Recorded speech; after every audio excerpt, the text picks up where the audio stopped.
এ ধরনের ব্যাটারিগুলা 4টি ব্যাটারি থাকলেও যে কোনো ধরনের একটি ব্যাটারি সমস্যা হয়ে যায় তখন কিন্তু এ ধরনের গাড়িটা চলে না। আর একটা ব্যাটারি সমস্যা হলে কীভাবে সমাধান করে গাড়িটা চালাবেন সেটা নিয়ে আজকের ভিডিওটি। চলুন তাহলে দেরি না করে ভিডিওটি শুরু করা যায়।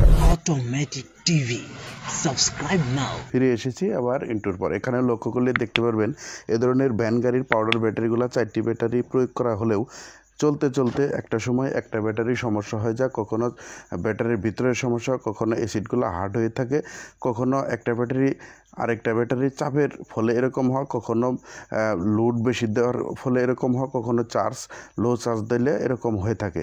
এ ধরনের ব্যাটারিগুলোর সমস্যা যখন হয় দেখা গেল যে অনেক সময় এইটি সার্কিট ব্যবহার করা হয় না, সেই ক্ষেত্রে কিন্তু এ ধরনের ব্যাটারিগুলোর সমস্যা হয়ে থাকে।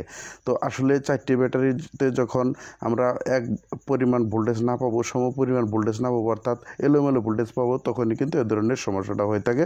অর্থাৎ গাড়িগুলো কম যখন চলে তখনই আসলে দোকানদারের কাছে এসে থাকে বিভিন্ন ধরনের চালকেরা। আমরা আসলে আসার পর আমরা আসলে যে কাজটা করি সেটা আমরা প্রথমে মিটার দিয়ে পরিমাপ করে দেখব।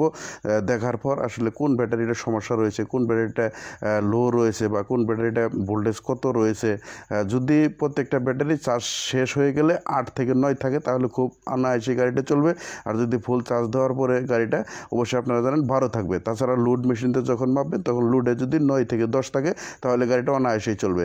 তাছাড়া এই ধরনের যখন একটা ব্যাটারির সমস্যা হবো আপনারা একটা ব্যাটারি পরিবর্তন করে নেবেন।